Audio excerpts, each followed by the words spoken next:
విజయనగరం జిల్లా భోగాపురం వద్ద నిర్మాణంలో ఉన్న అంతర్జాతీయ విమానాశ్రయం ప్రాజెక్టు మరో కీలక మలుపు తీసుకుంది. గోపాలపురం ఎయిర్పోర్ట్ అభివృద్ధి సంస్థ జేఎంఆర్ జీవీఐఏఎల్ రాష్ట్ర ప్రభుత్వానికి 500 ఎకరాల అదనపు భూమి కేటాయించాలని విజ్ఞప్తి చేసింది. ప్రస్తుతం 2203.26 ఎకరాల్లో నిర్మాణం జరుగుతుండగా ఈ అదనపు భూమి కేటాయిస్తే ప్రపంచ స్థాయి ఏవియేషన్ హబ్ను అభివృద్ధి చేయగలమని సంస్థ పేర్కొంది.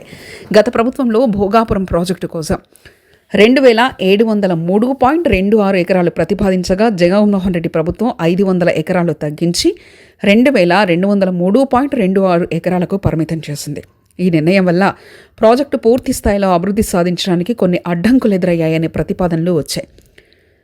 దీన్ని దృష్టిలో ఉంచుకొని జీవీఐఏఎల్ సంస్థ ఈ మేరకు ప్రభుత్వం ముందు తన అభ్యర్థనను ఉంచింది.